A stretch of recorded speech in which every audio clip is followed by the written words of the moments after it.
It's just slightly bad form, that's all. What's bad form? What do you think? Getting with Venice, surely. You know, we get accusations like this all the time. 1 or 2 a week. Is there something you think I'm worried about?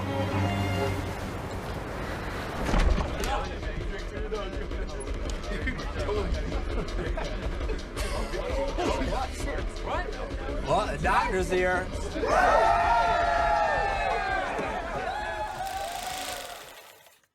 My name is George. My name is Devyn, and this is Medicinema, your healthy dose of film. In today's episode, we're gonna talk about 2 films by Emerald Fennell, Promising Young Woman and Saltburn. Before that, however, I wanted to briefly talk about copyright, because something important has happened there. Yeah, we got the mouse. The mouse. We got it's the mouse. Free. A specific mouse. I think that's, we got to remember that it's a very specific version of the mouse. Mm-hmm. The Steamboat Willie, which I'm kind of surprised they gave up, to be really honest. I mean, again, it's the oldest, but, it's an iconic image, Yeah, so just as a brief catch-up for people, Disney has made an art form out of extending copyright, basically. When they made Steamboat Willie the first version of Mickey Mouse, I think copyright was like, I think it was set to 50 years, and they had fought several court cases closely before it ran out a few times before, and won each time with a lot of lobbyism, and basically got to extend their copyright and extend everyone else's copyright in proximity. But yeah, this time around, with the end of 2023, I think was the deadline, Steamboat Willie is free. And people have theorized that the reason as to why they didn't fight it this time is legitimately that Disney doesn't need Mickey anymore like they used to in the 90s. Ever since then, they bought Star Wars, the MCU. They have so many more valuable franchises nowadays that the 1 billion that's the Mickey Mouse franchise basically is worth at this point. It's just negligible to Disney. I don't know if I guess yes, in a big way, because it is a tiny market, but it's the Disney brand. And I think a lot of Disneyland and Disney World still hinges on the original Disney characters. Mm-hmm. They still make Mickey Mouse type cartoons and stuff if for Disney, for children. So I think they've got to care a little bit. I wonder if it's just not worth that version of that character. Do you know what I mean? Yeah. Or something I've been kind of wondering about is that, Disney is not only the king of extending its own copyright, but previously they're the kings of using public domain stories for their own, almost every movie they've ever made is a public domain story. Mm-hmm. Before, I guess the modern age of Disney. Yeah. But I've kind of wondered if this goes through the way it did, then how many years is it till Superman is in the public domain? Because Superman is nearly as old as Mickey Mouse. So this would open up how many other things will letting go of this era, right? That they're letting go of, open up for them to steal from the public domain of that same era. Yeah, that's true. Even just within Disney, a Steamboat Willie was the start, but every other year we will get one or the other Disney character be released to public domain, really. This is really a big big first start. Yeah, and it's interesting, it's a gap that only our, last couple generations have seen because, before Disney, this wasn't the issue. It was 25 years or something after a creator would die, you get the rights to do that stuff. Unless I think it was still within the family and they were still using it, creating actively or something. There was a bunch of loopholes, but It's interesting to see how many people were poised and ready. I've already seen the video game trailer, which apparently is a whole thing, and then there's a movie too, right? There's a film I've heard coming out already of the character. But we just saw this as well, right? We just saw this with with Winnie the Pooh, with Yeah. that Blood and Honey movie, which I refuse to watch. Same. Even I have standards. And I guess they're gonna do a sequel because we get Tigger next year. Oh, It goes really? into the public domain apparently. Man. It's gonna start happening. You're not wrong. It's gonna be like dropping like flies. There's gonna be all kinds of stuff entering public domain soon. And that's kind of on the tail end of, studios grasping for franchises, really. Like they are all fighting to have like more material to really make franchises out of, and all of a sudden these classic characters enter the public domain. It's, oh man, I'm scared. It's interesting that we can go from like a time where a group or a person created a thing and then they made movies or TVs about said thing, and that's kind of how that flowed. And then we live now through a time where like people create a thing and then somebody like Disney comes in and buys that thing and monopolizes it to a huge degree. And now we're about to see almost a recycle back to like people just grabbing that first thing and just running with it. Mm-hmm. It's almost like how bands cover each other's music. We're going to start seeing that, I think. I mainly hope for some creative people having new tools in their toolbox. Because right now, the main reason you can feel that it's in public domain is that you get 1,000 re-uploads on YouTube with questionable additions to the creative side of things, and just like, I don't know, shitposty overdubs and stuff like that. That's so funny.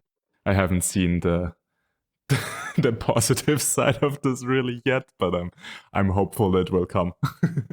The first day, all of the like AI image creators immediately let go of it. So like, it's supposed to only be Steamboat Willie, but because they didn't they haven't locked that down exactly yet, right? You can at the moment basically make any Mickey Mouse image with Bing image creator or Midjourney. Yeah. A lot of weird, crazy images coming out like right now. Guess that means we have to move on to Promising Young Woman. Devyn, I think you've checked this one out for the first time this time around? I did, yes. This movie's a little up and down for me. There's a lot of things I liked about this movie. There were some things that I thought were amateur about this movie. Mm-hmm. But yeah, this was okay. This wasn't, my favorite thing in the world, but I did enjoy this. I liked a lot about how the way it was filmed. There's a lot of scenes in this movie where it'll transition from one scene to the next, and the character in frame will be like in nearly the same position, just in another place and time. And it's such a dumb little effect that I kind of liked that. Just thought that was neat. There were a lot of things that are left wrapped or fully fleshed out in a way that is satisfying. I have a hard time with endings that are like, you don't know what really happened type endings. I don't like that so much, but I like when there's little pieces of information that are left to your own mystery. Mm-hmm. And, I think the two that we can start with that's really quick off is that you're never really sure what she's doing to these people. From the very beginning, all you see is her leaving that room and the blood running down her arm, to the colors of pen that she uses in her book, and if that has any significance. I've kind of wondered that throughout the whole time. Yeah. But yeah, that was kind of my big thing there. Is I just really liked how these little mysteries are peppered in. Mm-hmm. Yeah, I'm gonna briefly go over the plot for anyone who hasn't seen this movie and is crazy enough to listen to a spoiler discussion on this movie. People, go watch the movie. Oh yeah. It's a Promising Young Woman. Follows Cassandra, who had bad experiences with consent, I guess, is really the main topic, and kind of goes running around pretending to be super drunk and waiting for a quote-unquote nice guy to pick her up and bring her home, where she then reveals she hasn't been that drunk after all, and they might have run into the knife. We also have this side story of her meeting Bo Burnham, or like I guess his character Ryan. It'd be really crazy if she actually just met like the actual girlfriend. Yeah. He just played himself in this movie.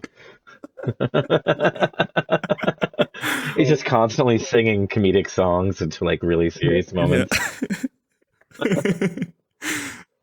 So she meets Ryan, on first glance super nice dude who kind of gives a counterside to all of this toxic masculinity until he doesn't anymore. And yeah, revenge unfolds really all around.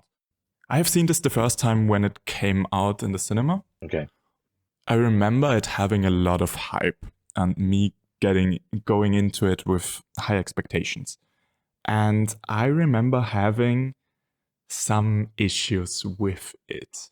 I'll get into it. I just quickly want to mention before that, this is a somewhat odd discussion we're gonna have about this movie, since it's so much not really made for our gender, I feel like.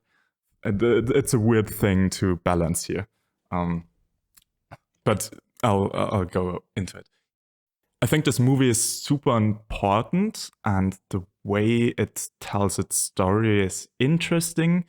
But the first time around, I really had a bit of struggle, like I often do with debut features, to really interpret, okay, what is all intentional here? Is the way Emerald Fennell tells stories and the way she gets to certain plot points, is it not that important maybe to her if, you know, some details there are questionable on like a logic side, because maybe she's a person who wants to mainly make a point and whatever means necessary is enough means to get there.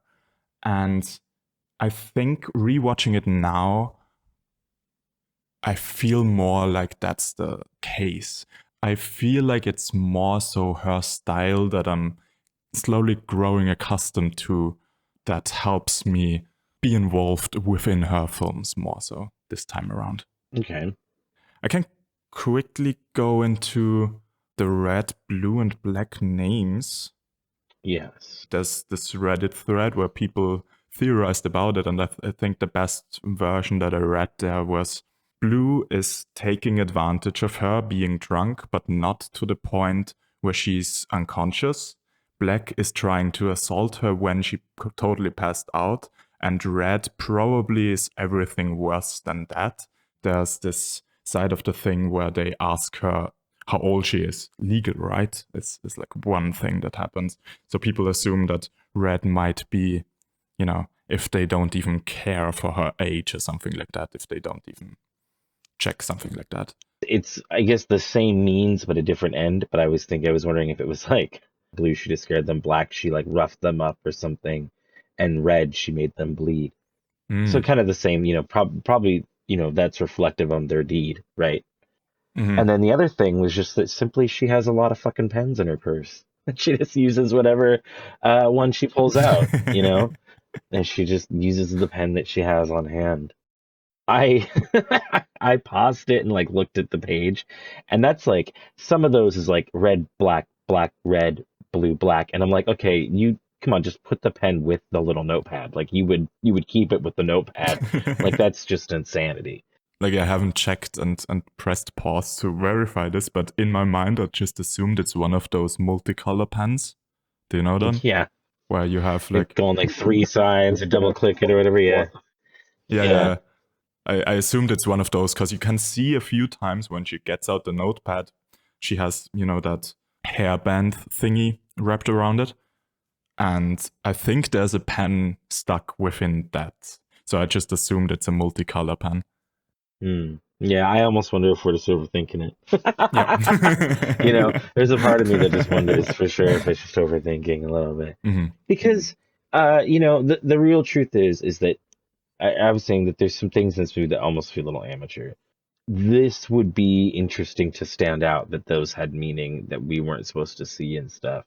Sometimes the best way to create a mystery is to not know the answer yourself, right? As the creator, as the author. So that's what I kind of like. I think kind of is just there to like mess with us, maybe if anything. Just red herring. You think the colors? are just there to mess with us. Yeah. Same with like, I don't think the creator really has a great idea of what she does to these dudes. Like that first one, and she comes out and she's got the blood running down her arm. I don't think she knows what he did. I think she just did that to leave the air of you get to make up that in your head. You get to build that punishment. I'm not sure. I've listened to some interviews. Okay. In a Carey Mulligan interview, she talked about how you would never guess as an actor that this was Emerald Fennell's first movie. Like whenever Mulligan went up to her and had like a question about her character, about the situation, about how she's handling things, whatever, Emerald Fennell had a very clear answer immediately ready for her. Like she always had the thoughts in her mind of what is exactly happening. Okay, well that's pretty interesting. Mm-hmm. Which she said it really felt more like you're talking to a director who is on his 15th movie or something like that. Mm-hmm. Well, then maybe they do all mean things, and it is worth the chase. My next note is pretty farther into the movie. If you have more you want to go on. Mm-hmm. The very first thing when we cut from black to the movie is that you see a bunch of male crotches in jeans in the club. Like it's close up of the zipper and stuff like that. Yeah, I think funny. that's a super fun visual opener to the story. The source of the evil of the story. Yeah. Just zoom right in on it. The first thing you see is the bad guy of the movie. Basically, yeah. I don't know exactly if we see a specific crotch of like one of the first people or maybe the first dude she brings home, but we definitely open on crotches. So yeah, the villain gets introduced first. It's a very conscious decision, and I think it makes a lot of sense. I think it fits perfectly. But there is no like good guy in this movie. Like not one of the dudes in this movie is like a good person, really. So like all of those crotches were probably bad people. Yeah. I see your point. This is already something that I think is a reason as to why this movie is so split down the middle, I'd say. Upon release, this movie was very much you either love it or you hate it movie. And I feel like there were more dudes on the side of you hate it. That says something. Yeah, I think it's just due to the nature of the movie mostly, and I will point out the one exception, mostly portraying dudes as like assholes all around. I think it's the nature of dudes having shitty egos and not being able to handle seeing a movie where you're called out. Mm-hmm. But yes, same coin. Yeah. Even I, upon first watch, had like a slight issue with it. Almost felt like an attack. And I saw all the points it tried to make, but in my mind, I got into this defensive mode of like, okay, but you portray kind of every dude like that, and not every dude is like that necessarily. This time around, I think differently about that, because not only do we have the exception, you wouldn't really even need to show it. Like, that's not the point of the movie, that there is good people around, and if that's the story she tries to tell about the negative side of things, then that's her story to tell, and no one can take that away from her. 100%. I think it also illustrates a point of view that they have that we as guys often don't. Mm-hmm. Whether we think it feels magnified or not, it is this person's representation of how they experience the world. It blows me away that guys behave not only like this, but a lot of the ways that they're shown in this movie. Not because I'm blown away saying like, oh, I can't believe guys act like that, but just that I don't see that shit. I believe it because I know dudes, but it's just like, Jesus Christ, man. Dudes suck. They really fucking suck, man. Yeah, oh my God. But like, dudes aren't going to behave like that to me, right? Why would I see that ever? So knowing that I don't ever see it, I think that it's valid showing it as amplified as it is. Maybe it's literally everywhere for them, and I just don't see that. Mm-hmm. And I think it also, like, it's a counter argument to something we mentioned last time around when we talked about Fincher and the way his movies sometimes get misinterpreted because he's so nuanced with his messaging and not like directly in your face. This movie is very much directly in your face. No one will come around out of this movie and be like, let's be misogynistic, like, unless they want to counteract this movie, but no one will go away from this movie and think that's the message, There's definitely a place for stories like this and a place and a time for beating someone over the head with a message. 100%. I don't personally mind when a story is very in your face and it's trying to get its message to you very loudly. I like that. I'm a little deaf sometimes. It's good to hear. And this is a great example of a movie for me where that's not my issue in any way with it. I think that its story is loud and it needs to be loud and stuff. I just think there are some odd choices made. Mm-hmm. There's certain bits of writing that make me wonder, like, I wonder why that person personally decided to make that choice and direction. I think the first one I guess we can talk on is that when she's first introducing Bo Burnham to her boss friend, her boss friend, like, grills him about operating on children. And I thought that was just really fucking weird. That was so acceptable for her to be like, stop killing kids. I bet it doesn't matter what gender you are. If you're a doctor and like children die while you're operating on them, that probably haunts the fuck out of your life. That's probably like heavy weight. And this just lady is like, stop killing kids. God. I don't know. Things like that. We'll get to a couple more of those, but that one just really, it just struck me as like, why is that? Is she a terrible person?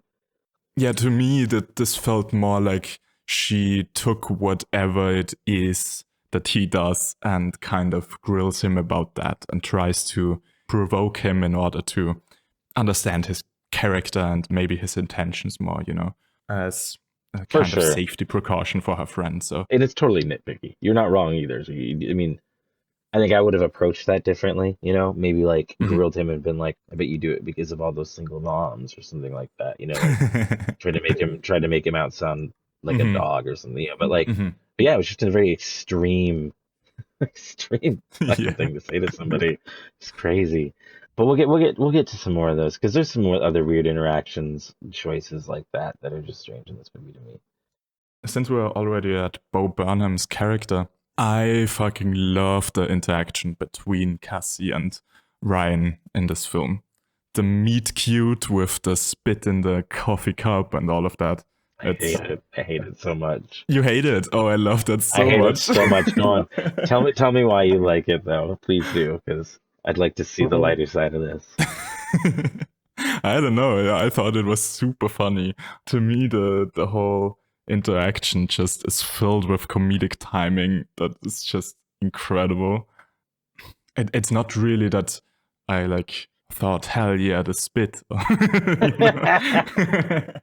I'm not here like celebrating children's death and spitting coffee. But that being said, the way how he asks her out only after that very clear rejection of hers through the spit, really, and the way how he shows kind of that he is accepting of her negative sides, I guess, of her anger, when he asks her out and takes a sip of the coffee. Yeah, that just shows a big amount of trust and acceptance towards her, I feel like. All right. It's a really, really romantic way of looking at an absolute psychopath move. Yeah. I mean, that's the movie, I feel like. This is a somewhat romantic movie, but it's also a super fucked up movie, Besides the fact that we watch a dude drink somebody's spit. Okay. In reality, okay, I've been with my wife for like 10 plus years, right? I think I would gag if she like spit into my drink and was like, drink this. I would not be okay with this. And like, I have children with this woman. it not only takes, a lot of, to show like, oh, I get your level and I accept your negativity. It also shows just a lot of like, I have zero.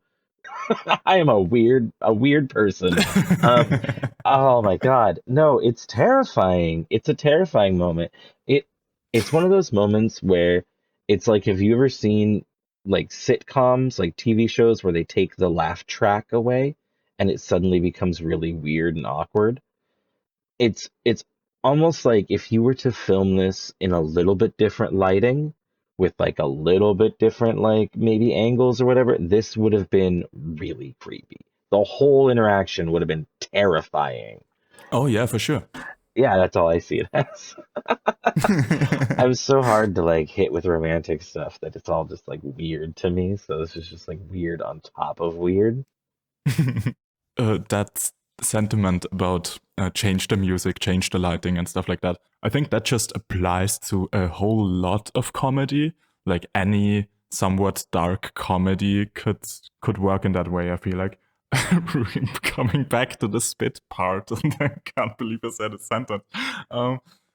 When I have a partner and I kiss them, kind of the same thing is happening. Like in my mind, that there's no big difference other than, I guess, the sensation of what you feel on your lips. But from a hygienics perspective, it's pretty much the same thing, as I'd say. So yeah, I don't have that much of a problem just looking at that and going like, yeah, that's kind of odd, but sure.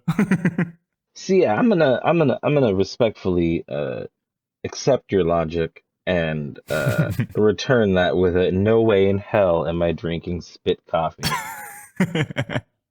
Their whole relationship to me is just bizarre.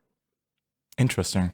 I'm really hard to hit the note for romance anyways. I have a really weird view of what to me is romantic. I'm lucky that I met the person I do because if there's anybody who likes romantic stuff less than me, it's my wife. She just doesn't dig it at all. I would say sweet things to her and she'd be like, oh no, you're giving me diabetes. Stop it. I don't like it. So it's really hard to hit that note for me. And I guess you could say our romantic time has been strange and quirky or whatever, right? And that's, I feel like, the hot word people think of when they make these type of relationships is like it's a quirky relationship or it's a little strange, it's a little weird, it's a little dark.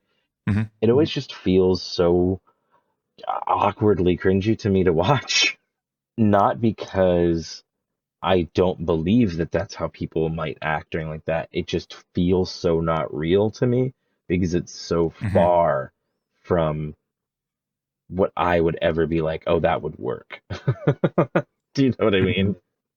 Yeah, I think I get it. I think I'm a little romantic and also like my humor very much aligns with this. So this relationship between Cassie and Ryan definitely works for me. Like the scene in the pharmacy that my God,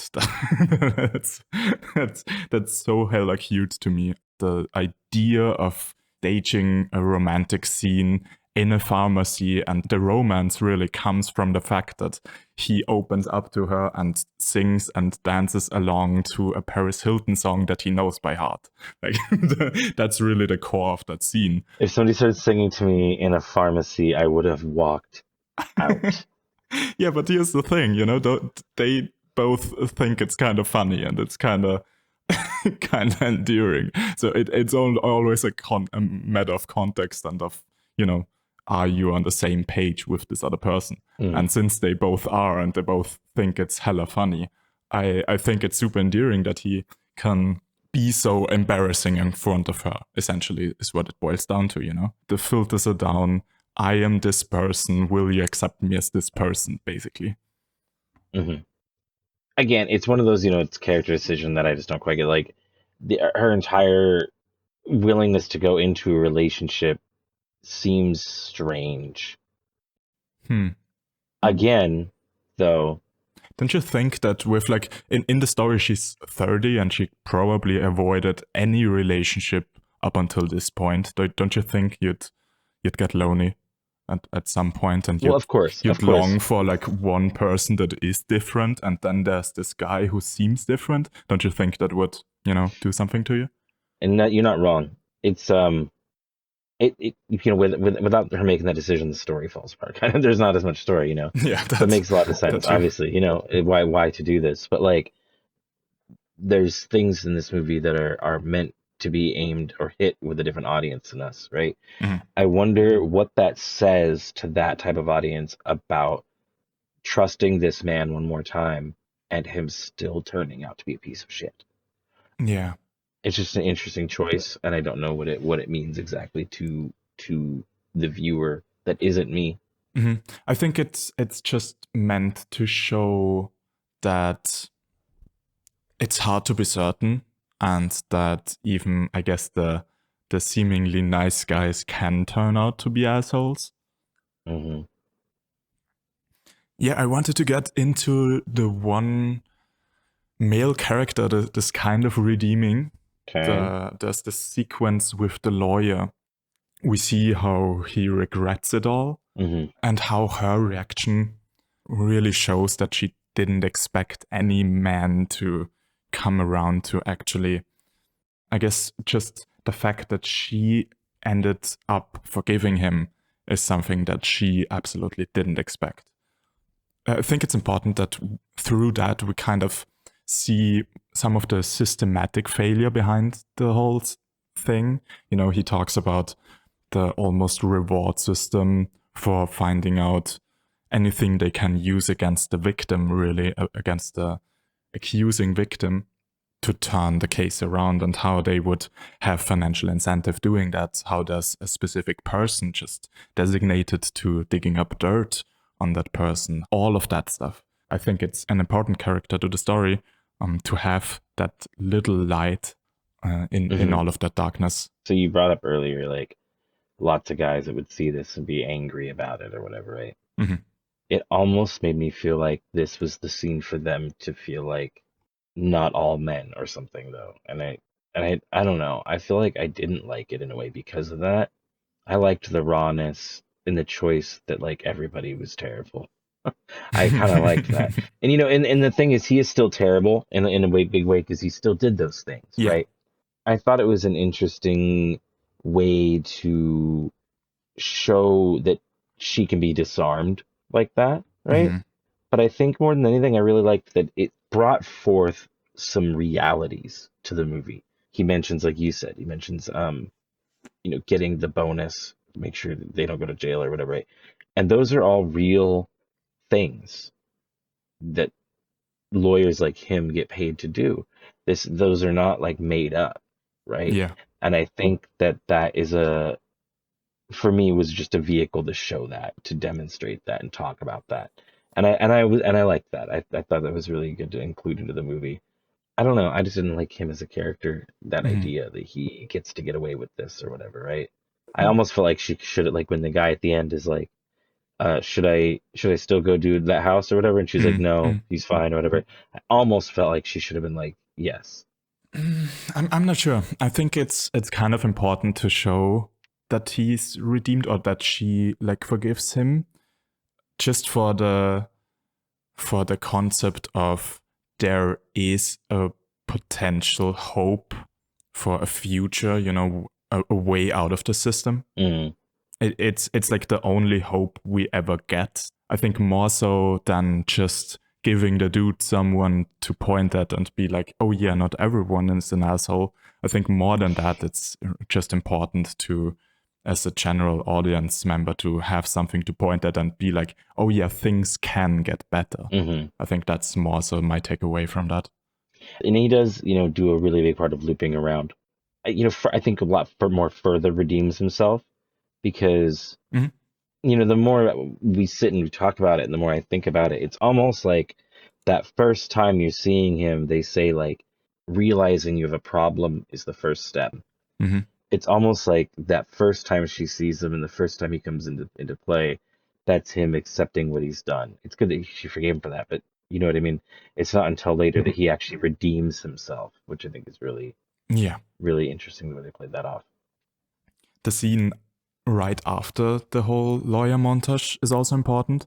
It's when Cassandra goes to the mother of Nina. Mm-hmm. an aching thought that I had in the back of my mind watching it the first time around and not knowing where this was gonna go was, is this really a solution that Cassandra is doing here? Like, she's constantly refacing that trauma that affected her. The things that the mother of Nina says then really resonated with me, where she says, you gotta stop. This is childish. This isn't helping you. This isn't helping me. This isn't helping Nina most of all. You gotta move on at a certain point.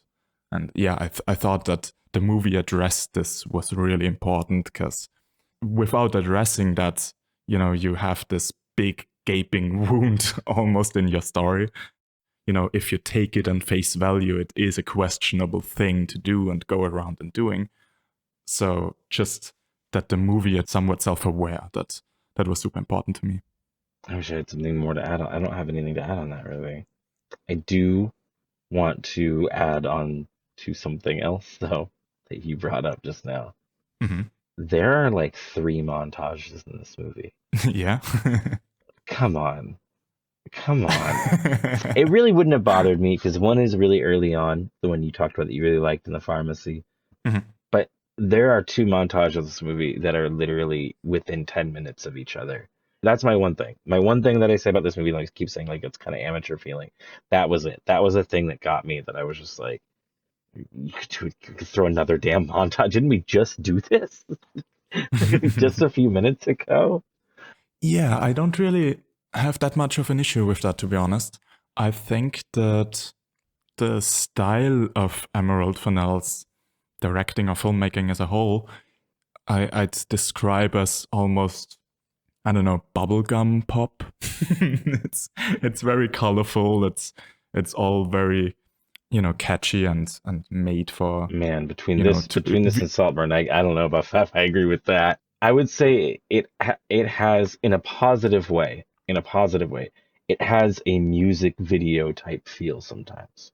Yeah, that's part of it. Just to add on to more of the details as to why I think of it that way. Yeah. The color palette in both of these films, I know it's brighter and stuff like that, but both of these films have a very wide-ranging color palette. There's not a specific stylized grade, as in, many films are shot and graded to push all the color tones into either orange or teal, or other movies do the same thing with pushing colors to red and green, those opposing colors on the color spectrum to give it a more stylized look in one way or the other. This movie very much uses all of the colors. Like there's the green is still green, the yellow is still yellow.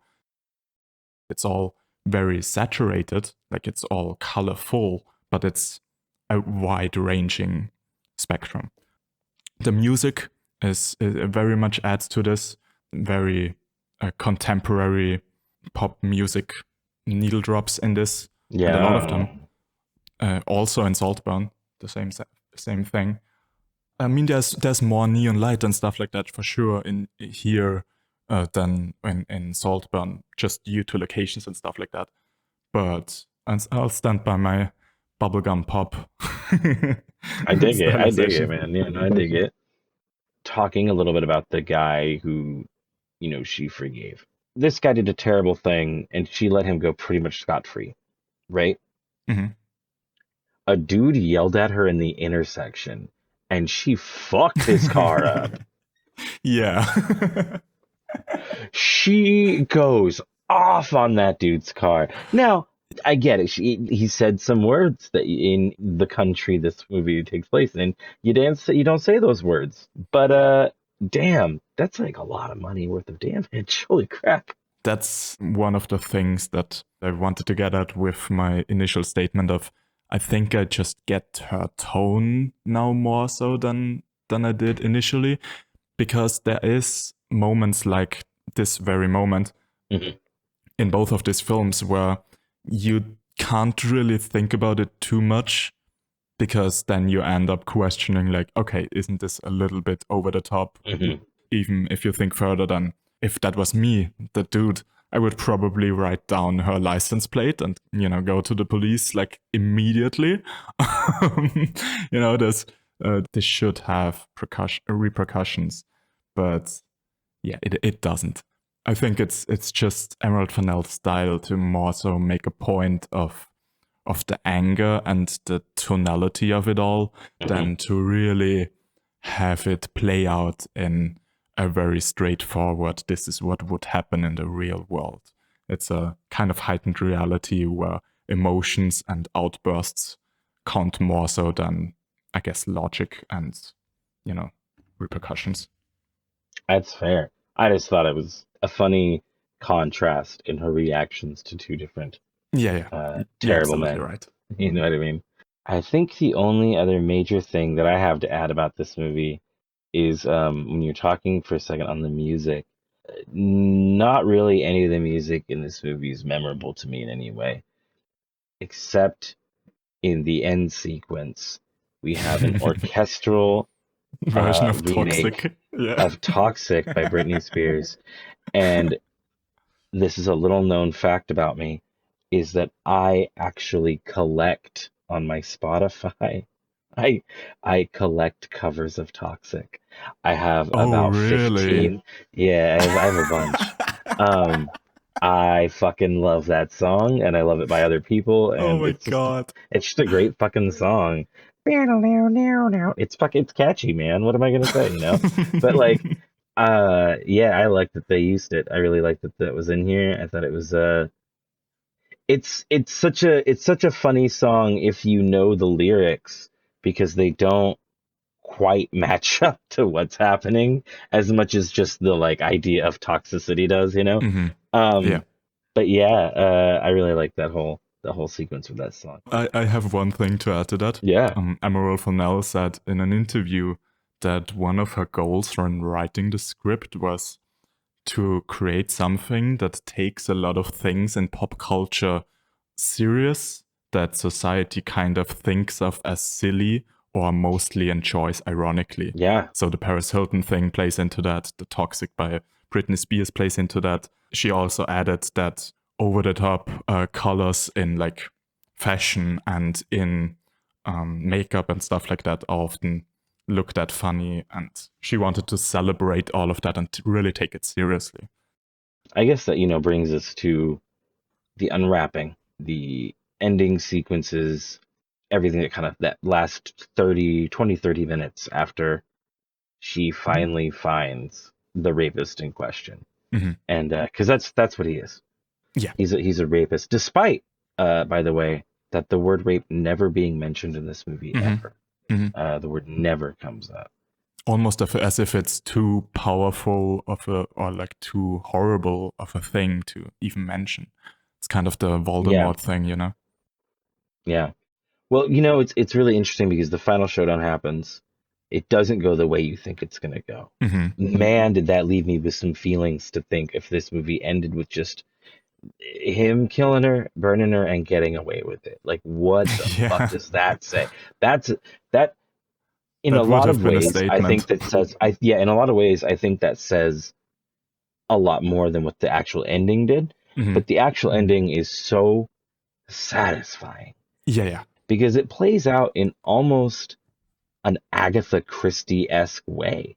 It's almost like reminiscent of all the old mystery novels in the way that she's now dead and she's still gonna like posthumously get this guy caught. It's just so beautifully played out. Yeah, I absolutely get the Agatha Christie thing. You can't really, like, you gotta accept some things, like the idea that the message on Bo Burnham's phone would like arrive at the very same second that the police show up and all of that. Oh, it's beautiful. Yeah. You gotta accept some stuff, but yeah, it's a satisfying ending. I'm cool with it. I think this idea of having a hidden plan, that's what the last 30 minutes of this movie are about, is about a hidden plan thought of in advance, and then you're watching that plan unfold almost in a heist-like fashion. Yeah. Right? I think that is a big theme so far with this director. I hope that's something she continues to work with. Mm-hmm.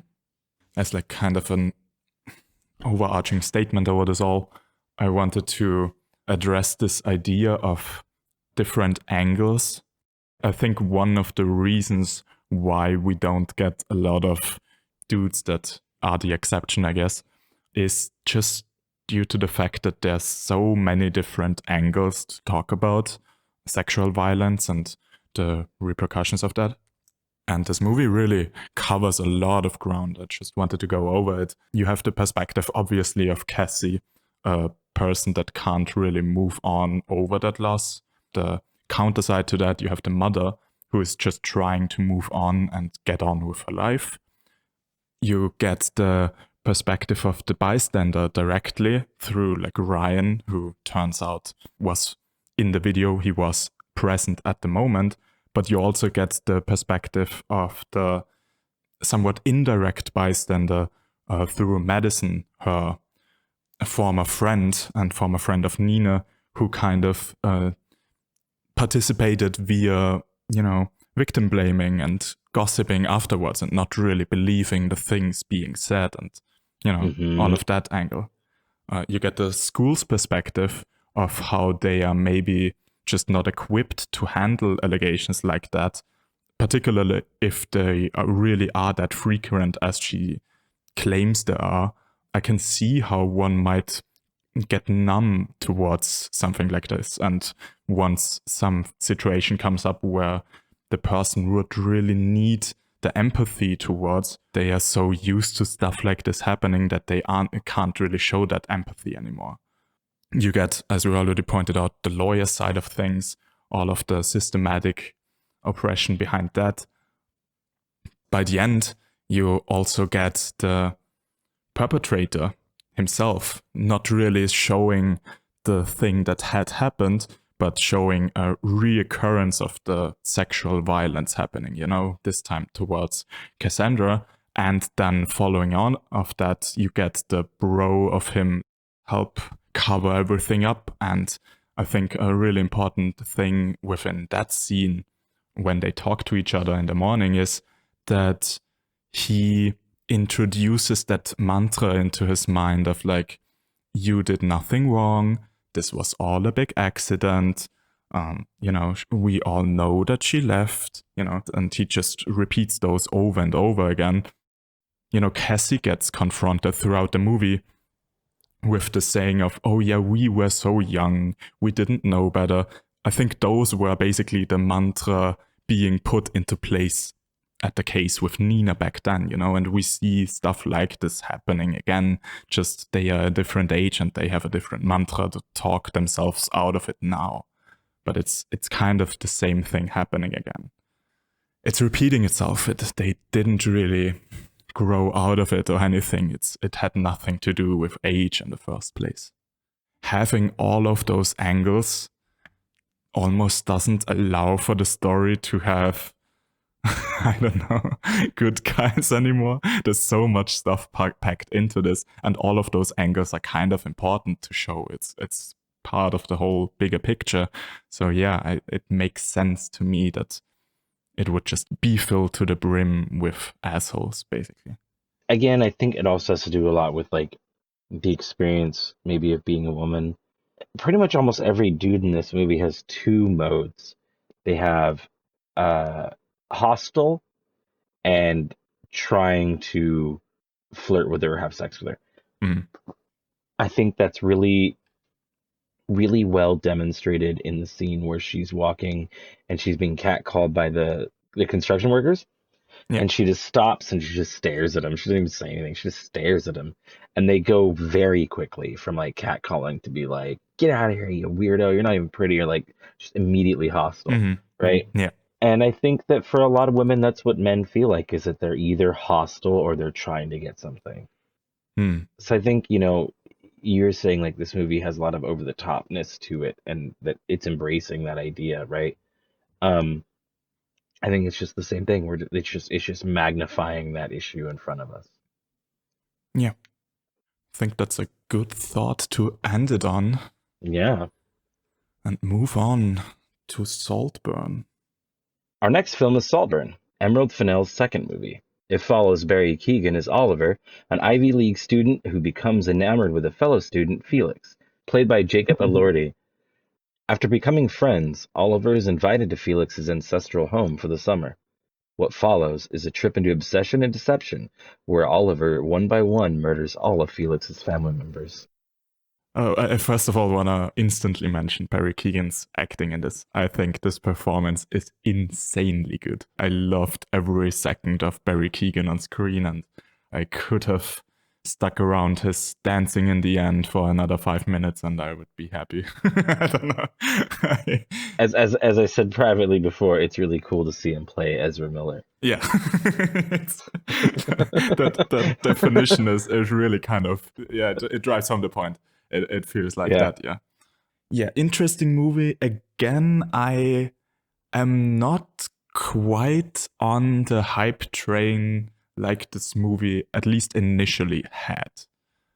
I like it a lot. I don't think it's a masterpiece. I have some, I don't know, nitpicks with it mostly, but it has some great cinematography. It has many great aspects, like from costumes to locations, the set design. It's all very, very well done. And still there's like, I don't know, it felt a little off to me. I fully agree, actually. You know, same thing I kind of said about The Killer. It's very well shot. The money is clearly there. The care is put into this movie. Unlike The Killer, I think the story helps back this movie up a lot. But I think that in the end, it's just kind of so-so because of a lot of the pacing. Like, it's like they have this really great idea and some really, you can call them great or you can call them cringy or whatever you want to call them. Some really key moments in this movie that I think they had ideas for. And then obviously the ending and what, the whole thing of this movie. But everything else feels very just kind of like phoned in. There doesn't feel like a lot of meaning behind a lot of scenes sometimes. I don't know. I just didn't feel it. I would go along to a degree with the meaning side of things. Like, I think Promising Young Woman has definitely more to say about life, living in society, I guess, to use that awful phrase. I don't mean meaning like it has like a message. Because I will say, I don't know what the hell the message is behind this movie necessarily. Yeah. This movie's saying a lot of things at the same time, and some of them are contradicting themselves. But I more mean that, like, there are scenes in this movie that are just there to set you up on how Oliver feels. And they could be done in a lot more meaningful way toward the like what's happening in the story and give you more into his mind or more into things like that. And they're just very shallow. There's a lot of shallow scenes in this movie that I feel like don't. Do you have an example for that specifically? No, like a character development? No, and that's kind of the problem, is that so much of this movie to me is already forgotten. Do you know what I mean? Like, it doesn't. There are movies where I can watch them a week ago, 2 weeks ago, or whatever, and there are points of dialogue that I still remember and hold on to, right? This movie, either it's that those points aren't as well written, but there are scenes in this movie that just outshine the rest of the film, and it just doesn't keep that pace the entire time. I do want to say that within the first 13 minutes of this movie, that's all it took. I literally looked at the timestamp. That's how long it took me to absolutely fucking hate Oliver. I cannot stand this main character at all. It only took about 8 minutes after that for me to realize that I think you're supposed to hate everyone in this movie, except for maybe Felix for a while at least. But yeah, you're just supposed to hate everybody in this movie. Is terrible. Everybody is a terrible person in this film. Yeah, and that's kind of a recurring theme, isn't it? I instantly have something to add to that. Emerald Fennell said in an Variety scene breakdown thing that she doesn't believe there are nice people. Like, that's a literal thing she said. She seems pretty cynical about humanity and says that everyone is basically an asshole and everyone is just in denial about one's own assholeness, and that she loves exploring how everyone can or be an asshole or is an asshole potentially, I guess. So just 2 movies in, and that very much when I heard that quote by her in that interview, I was like, oh, okay, yeah, that explains a lot, actually. No, that makes sense. And I don't think everybody is an asshole, but I definitely think everybody has the potentiality for being an asshole. Yeah, and I think even though she stated it in a way where she like definitively said everyone is an asshole, I think that's kind of what she wanted to say with that, just, you know, phrasing it a bit harsher, I guess. Yeah, this is red flag the film, 100%. It's an interesting title. I immediately had to find out why this movie was called Saltburn. Saltburn by the Sea is the full name of a town in England that is very, very posh. Literally, when you like think of English big mansion type houses on like large bits of land that have like their own big English garden, you know, and maybe like a hedge maze type thing, you know, this is an entire town of that. Okay. It's been like that for a long time. Felix mentions as they're doing the tour of the house in the beginning, Henry, the whatever 7th or 8th or whatever, had spent the night there or slept on that bed, and he says some other things about him. That's literally like how long Saltburn on the Sea has been that posh of a place. And people apparently locally just call it Saltburn. So I kind of think that Saltburn is the town and not the name of the house, or it's just them using that inspiration of that town as the name of the house. To kind of give context just through the name alone. Yeah. Makes sense. What do you think about this opening with Oliver and his infatuation with Felix, and just Oliver's character in the beginning of the movie? Because I feel like he's a different guy in the end of the movie. Yeah, I think one of the major themes in this is this idea of reinventing yourself upon arrival. Interesting. I don't know if you have any experiences like that, but in my school time, I kind of did something like this, like not killing a family, taking over a house, but I kind of tried to do this reinventing yourself upon arrival when I got into high school. Is it that like 9th grade? Yeah. That switch of schools, I stopped wearing glasses and started wearing contact lenses and kind of tried to have like a new style and things that you think are important. Didn't even know you needed glasses. I don't even do anymore. What? It was always on. It was somewhat on the verge, and my eyes, I guess, got better because at one point I went to the doctor basically, and they were like, "Yeah, it's so close. If you think you can do without, then you don't need anymore." So I did. Wow. But yeah, initially, as a child, I had glasses. I think from an age of 5 on. I think. And in the age of 13, 14, so like 7th, 8th grade, I kind of got bullied for those 2 years. So when I arrived at this new school, I really wanted to I wanted to be someone else, basically. Doesn't fully work like that. No. For a heads up to people. But yeah, I got that idea, and just seeing him arrive there and the way he talks about himself and obviously tries to portray himself in a different light than he actually is was something that I very much could relate to, like in that age and stuff like that. Are you meaning how he sociopathically lies about every aspect of his life? Is that what you mean? I mean, yeah, Okay. it is part of that for sure. It is part of that for sure, but the way an even more unhealthy version of what I did for sure. Yeah. I'm not saying that, but yeah.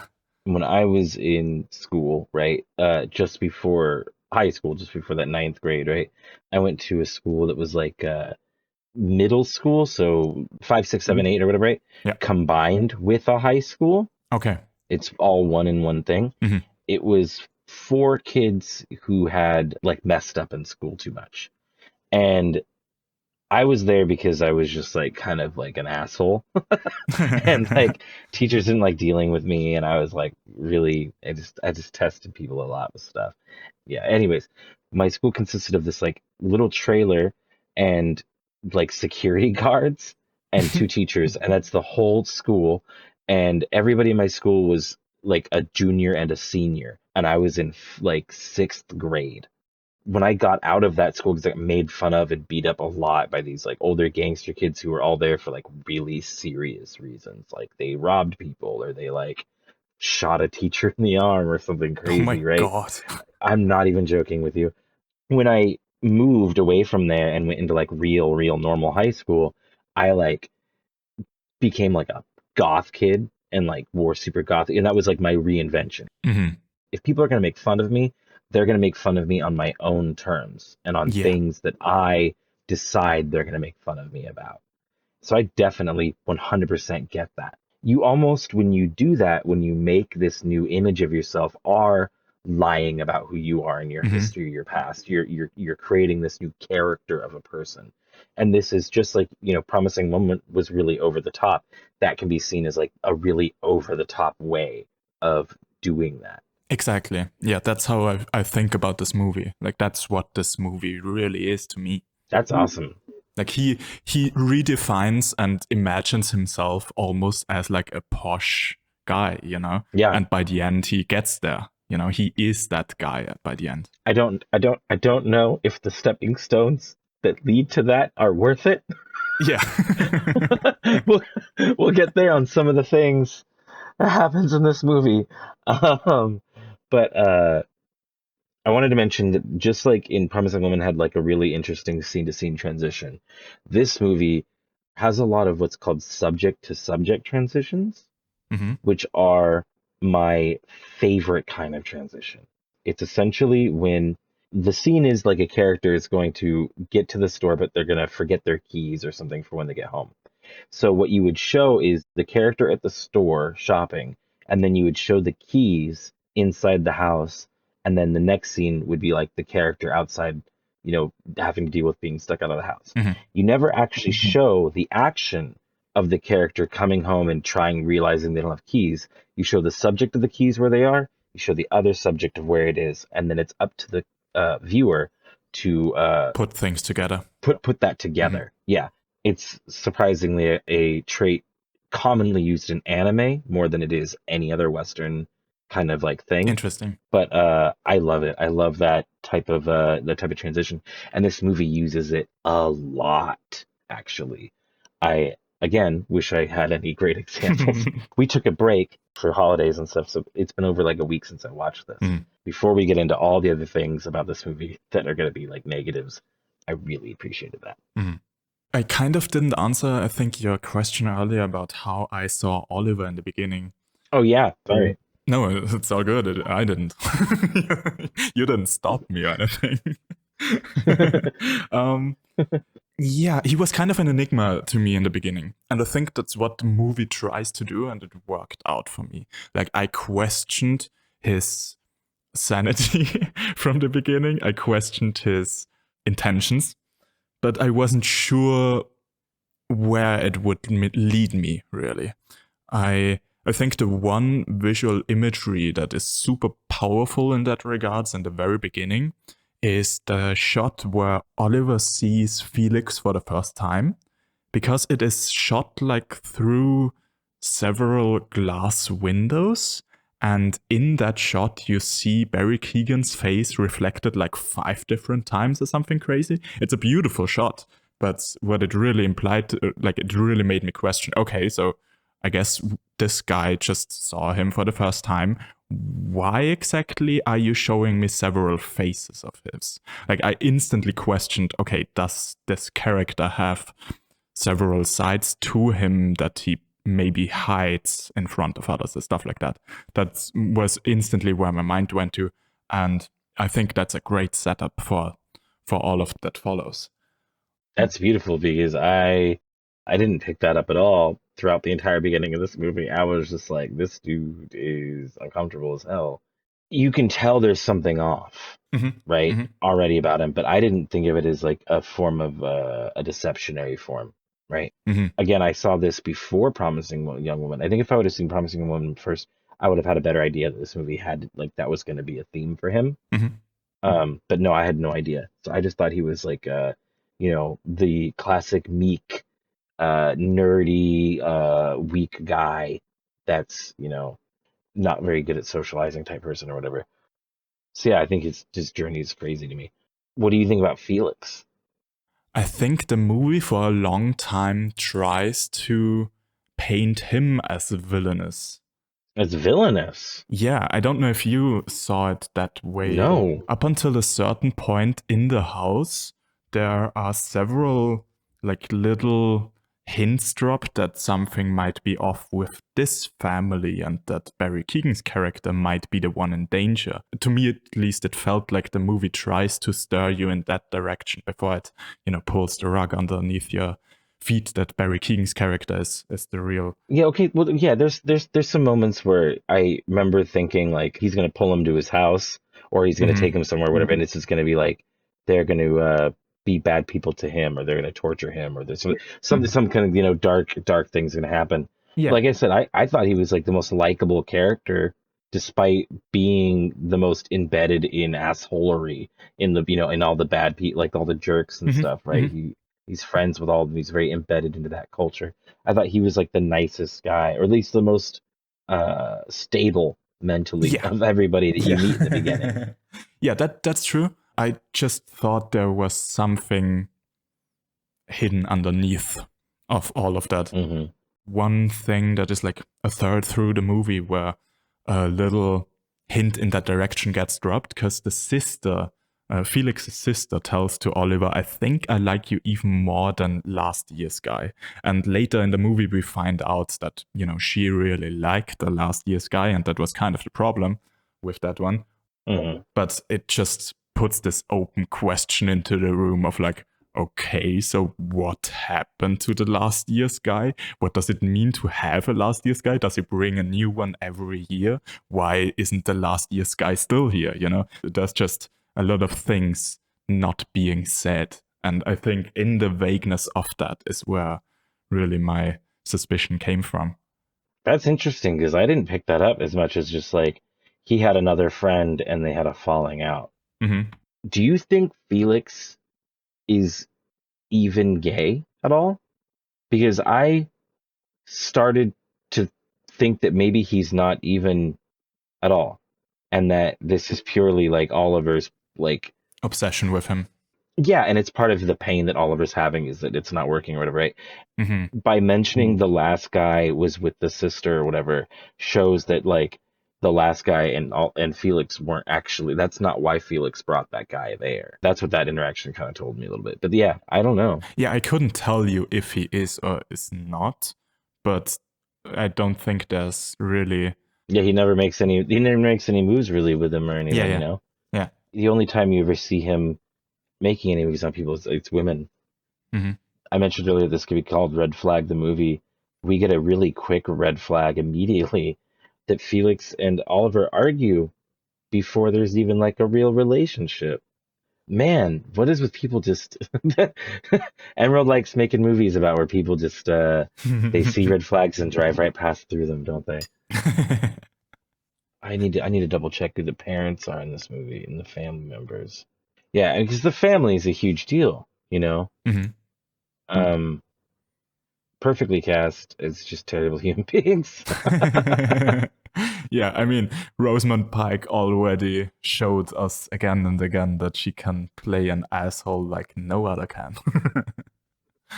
What is she? She is Gone Girl, and she's... Oh, yeah. I Care a Lot. I Care a Lot, exactly. That was the second one I was thinking of. She was also in Doom, apparently. Not really the same vein of movie, but, that's something she did. The entire living situation they have is mind-blowing. And that was, I think, my only other deterrent on this movie. It was really interesting and almost disarming all of the opulent wealth that they're surrounded by, and in like the tour of the house and the way the family just treats it like it's nothing all the time. And in that way, I really kind of related, I guess, to Oliver's character. Yeah. If I'm not mistaken, right, they call him Oliver Quick, is his name, right? Oliver Quick, yeah. Yeah, Oliver Twist is the Dickens tale about the like boy that gets to go live with the rich people, right? I didn't even think of that. You're so right. So I definitely get that side. Is just, it's mind blowing how rich these people are. It's so crazy.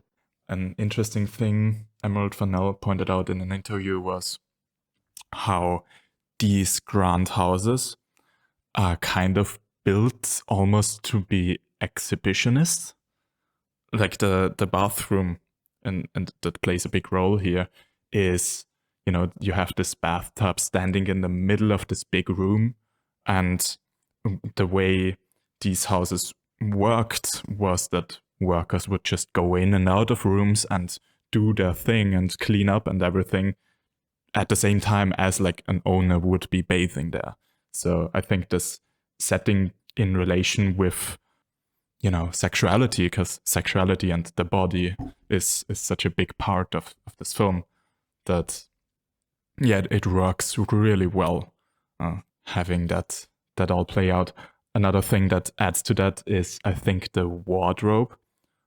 They have a lot of semi see-through clothes here, and often it's lit with backlight, so that I don't know, in a scene where Barry Keoghan and Jacob Elordi walk around in the beginning, Jacob Elordi wears a flannel kind of bright shirt, and through the light of the windows you can see his silhouette, his body underneath the cloth.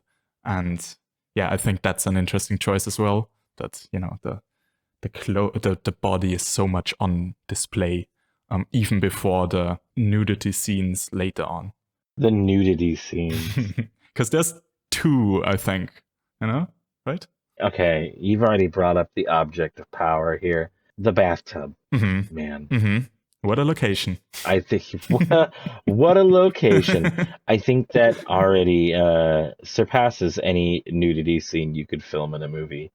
Oh yeah, that's so, oh my god. I wonder what you think about it, just realizing how much you were awkwarded by the spit in the coffee already. I wonder what you think about the bathtub scene. I didn't know that my skin could peel itself off, walk out the door, and drive away until this movie. Oh my god. That's a hard scene to watch. Yeah. I'm not a prude. I'm a bi man myself. That's some hardcore shit. Whoa, man. It's one of those things that, again, I think it says a little bit about the person who wrote the film. I saw a meme recently.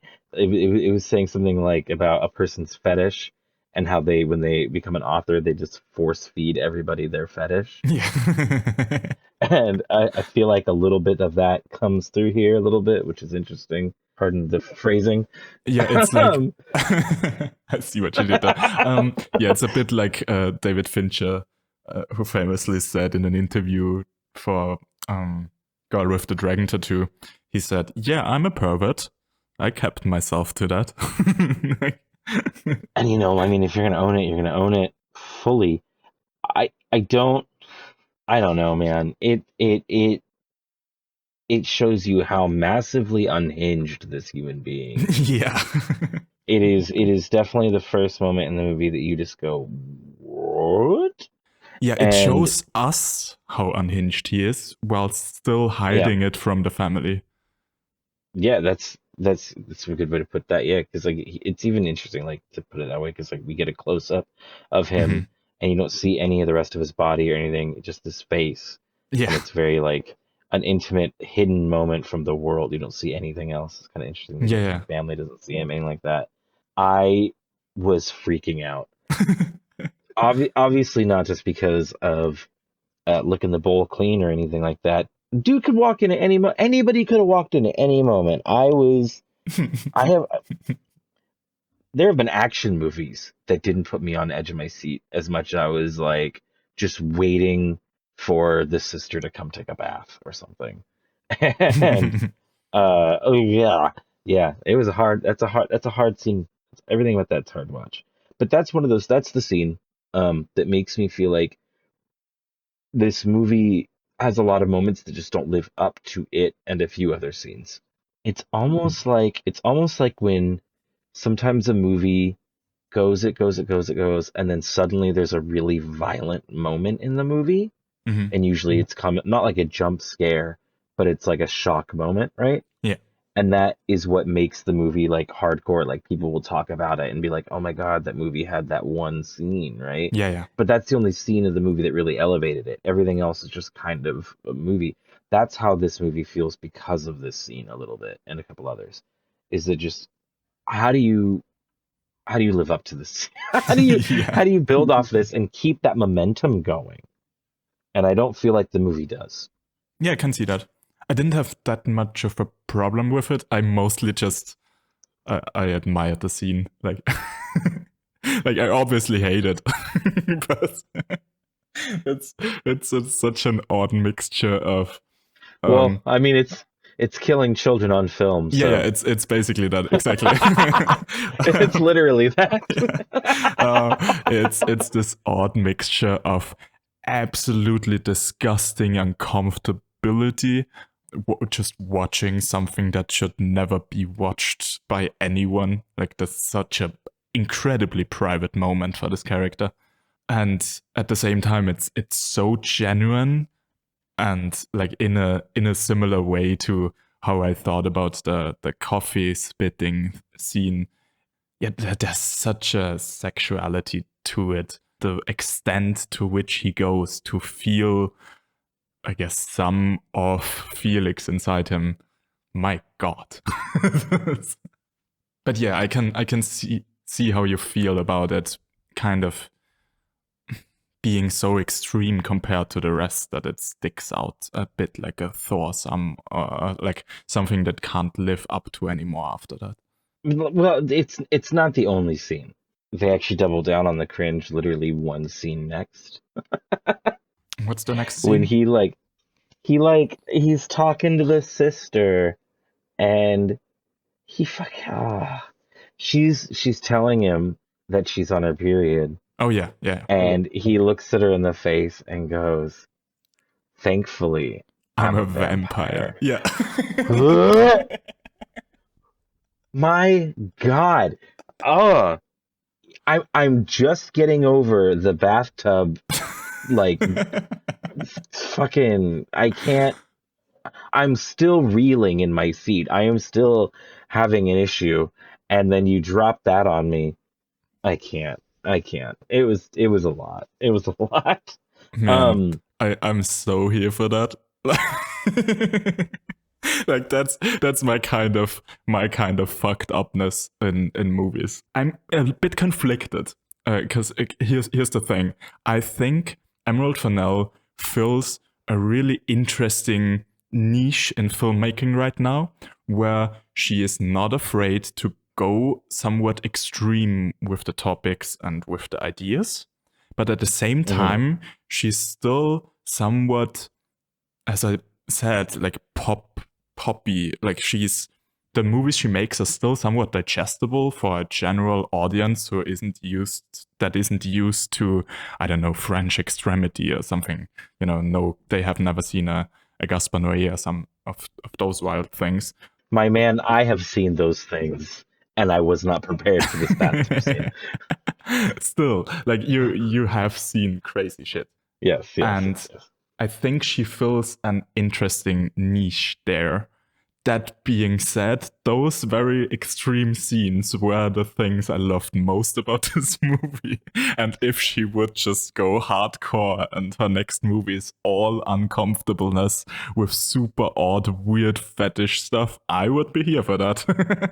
So I don't know. I'm not against it. Yeah. I'm not against it by any means, right? I'm not against it. We've seen fetish movies before, and oftentimes they're not cringy. Oftentimes they're these like kind of like artistic representations of fetishes, or like just go all out and show you the deep end of a fetish or something, right? But like it's the tension behind it, and like you said, like this isn't supposed to be seen by people, and you know that. Mm-hmm. And he goes from being the voyeur, watching Felix, and then we go to being the voyeur watching Oliver, which I think is really interesting. That's I think why it's cringy, is because you're forcibly being put in the place of this person that you just a moment ago deemed, oh, that's not good that you're doing that. That's a bad thing. You shouldn't Yeah. be, whatever, watching this person. It's uncomfortable that you're watching them. And now you're watching him do a thing and you're like, I don't want to be doing that. Yeah. The vampire comment, on the other hand, is just cringy because who the fuck says that? I mean, I that's think why the vampire comment got me. I think it's an interesting power play, because Yes. it very much seems like something super cringy, but she wants him so much at that point, and she responds to it for Yeah. sure. I mean, Like, it worked. It worked. Yeah, yeah, it worked. The results prove him right. Yeah, I think just the fact that she went there and wants him so much, despite being on her period, kind of shows that she wanted to make a power play against him. Oh, now you want me, but you won't want me anymore because I'm telling you about this. And he kind of, he one-ups her almost, and is like, hell yeah, I want you more now. Take that. That makes sense, yeah. I think that's like a really good example of like foreshadowing in, his demeanor at the end of the movie. Mm-hmm. This vampire comment in this weird cringy moment is that this is the moment where you realize that he isn't that meek dude anymore. And not that he like put on a different attire or something like that, like we were talking about, dressing different or being a different character, right? That confidence, that type of attitude might actually be who he really is underneath that, which we see really kind of reveal itself in how much forethought he had in a lot of the things he does. Mm-hmm. My favorite writing moment in this was probably during that karaoke party in the big house. So when he and Farley lie there on the couch, they kind of turn their heads towards, and they are super close to each other. There's some sexual tension, but there's also this, power struggle between the two of them, because they both kind of feel like maybe they don't fully belong there, but they want to fight for that place they have there.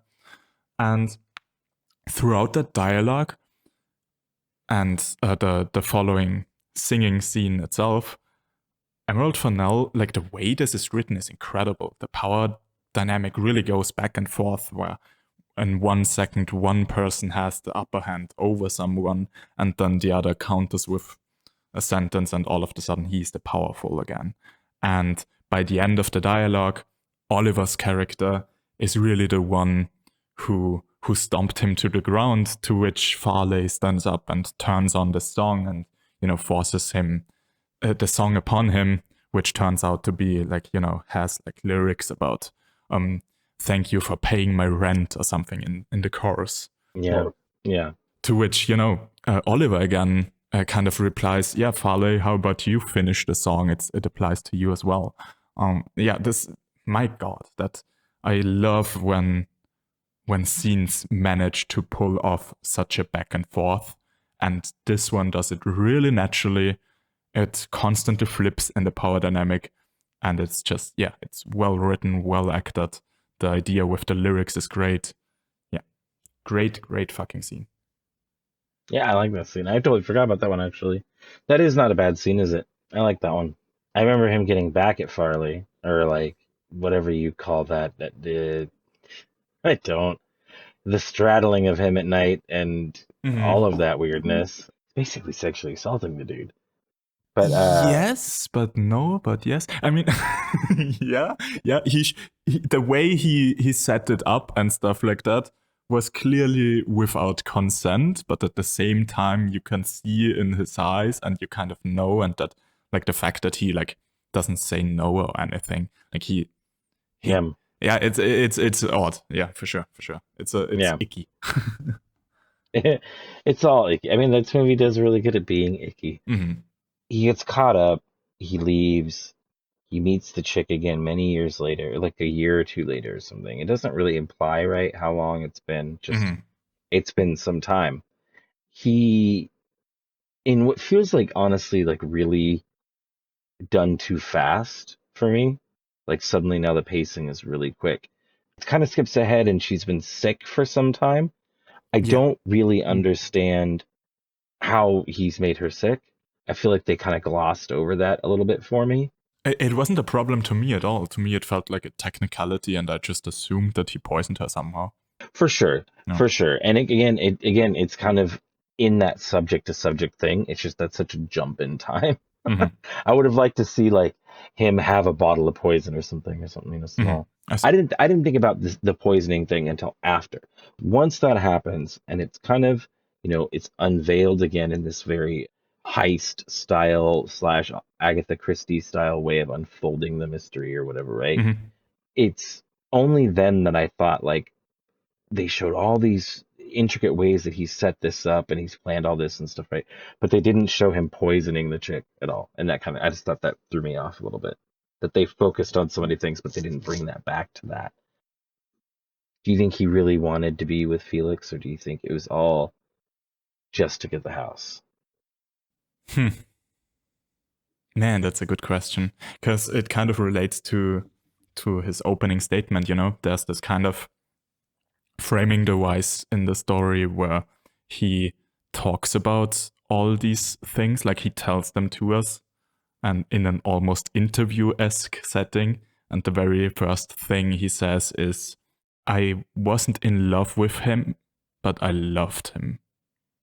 And I think there's kind of your answer to that, because I think he was attracted and he was just enchanted by him, but I don't think that he ever like wanted to end up with him or, be married or whatever the end goal might be there.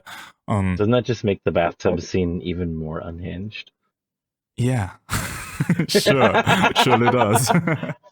It's everything more crazy of a decision to make. It either makes him more psychotic, or it makes, I don't know what it says, that he's not in true obsession. Yeah, I'm not sure, and I think we won't find a satisfying answer to that within this episode. No, that's right. I have a final little thing that is just on a directing note that Fennell gave in the variety thing. The location of this castle kind of informed the visual style of this movie, which I think is interesting. They found this castle, like it wasn't planned for specifically that one. They found it during the location scouting. Interesting side note, it was never seen before on film. Like no film has been shot there before. Not even pictures have been shot there before. Like before this film, you couldn't find a single picture of the inside of this building online, which is interesting to me. And the fact that it had those high ceilings and beautiful ceilings, like all those Baroque decorations on it, kind of made her decide to have this almost square aspect ratio, because it would be easier to have the faces close up, but at the same time still include some of the ceiling within the frame easily. If you have a cinema aspect ratio or something like that, you couldn't really, like everything's so stretched out, you couldn't really do that. You're losing the top and the bottom always a little bit. Yeah. Always interesting to me as to why filmmakers choose different aspect ratios and how it adds or distracts from the story. And that's just choosing it based on the location is something I have never heard before. Yeah, no, I don't think I've ever heard of that either. I think we're just kind of getting back into directors really choosing to go with different aspect ratios and stuff. It's still, widescreen is still really the most common format now. So I think we're going to see more of it playing with it soon. Surely. I think the last thing I want to ask about this movie to you is, I think, Cat, get off the papers, please. Oh my God. Why these one papers? I don't understand why you have to stand on these one papers. Okay. I think something I want to ask you, because, you have such a better appreciation for art films than I do, and dramas, and I tend to find things pretentious sometimes.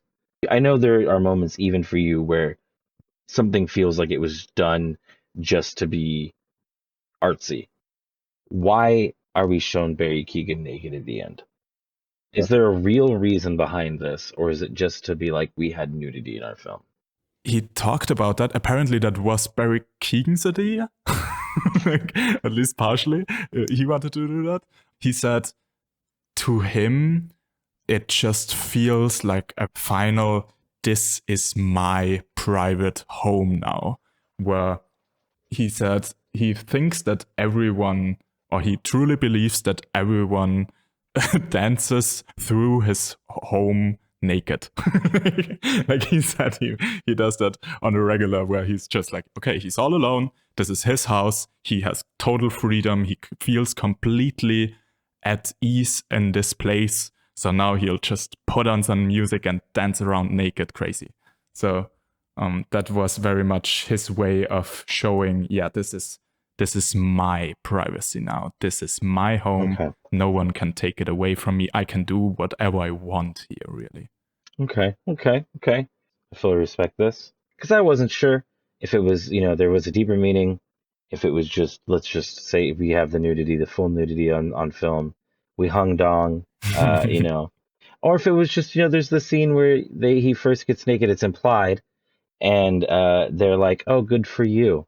And if it was just Barry Keoghan trying to be like, look, they weren't lying. So, I wasn't sure how you felt about it. Because there were parts of me that, like, I don't care. But I felt like it was tacked on a little bit. Like they just added it on, last minute type feeling, which, kind of sounds like they might have, because it was his idea. In the script, it said something already about that. So there was supposed to be him going a little crazy in his own home. I think just the idea of how exactly it would play out was his. Sounds about right. It was a good movie with a lot of messages that I don't know if I tracked completely. I think, like I said, some of them kind of conflict with each other a little bit, in the sense of like just all of these things about love and obsession and stuff just all roll up to just wanting a better life and being in a better house at the expense of every human around you. But it was entertaining. Surely was. Yeah, I think the hype was a little too much. For this film. Yeah, I also think that Emerald Fennell isn't quite there yet. Like, it feels like she still has room to improve, but I fully expect her to get better. I have a lot of hopes for Emerald Fennell, and whatever she does next, I will surely check it out. I think she is definitely one of the most interesting emerging voices in filmmaking right now. I guess the only thing remaining is to tell our listeners about their prescription for next week. Our first prescription is Being John Malkovich, a dark comedy sci-fi starring John Cusack and the titular actor, John Malkovich. Penned by Charlie Kaufman and directed by Spike Jonze in 1999, the film asks the question of what it means to be human, specifically what it means to be John Malkovich. It is both Kaufman's debut screenplay and Jones's directorial debut, and they were both nominated that year. The second prescription for your next appointment is Dream Scenario, written and directed by Christopher Borgli. Many first became aware of the Norwegian director last year when his film Sick of Myself turned into a little festival darling. His new film Dream Scenario is set in the English language, stars Nick Cage in what many call one of his best performances, and shows him becoming a somewhat unexpected celebrity by randomly showing up in the dreams of strangers. It garnered a lot of hype and attention at the Toronto International Film Festival and has been on my watch list ever since. If you don't want to get spoiled for either of these movies, check them out by the next episode, 2 weeks from now. I'm Devyn. I'm George, and this was your Medicinema.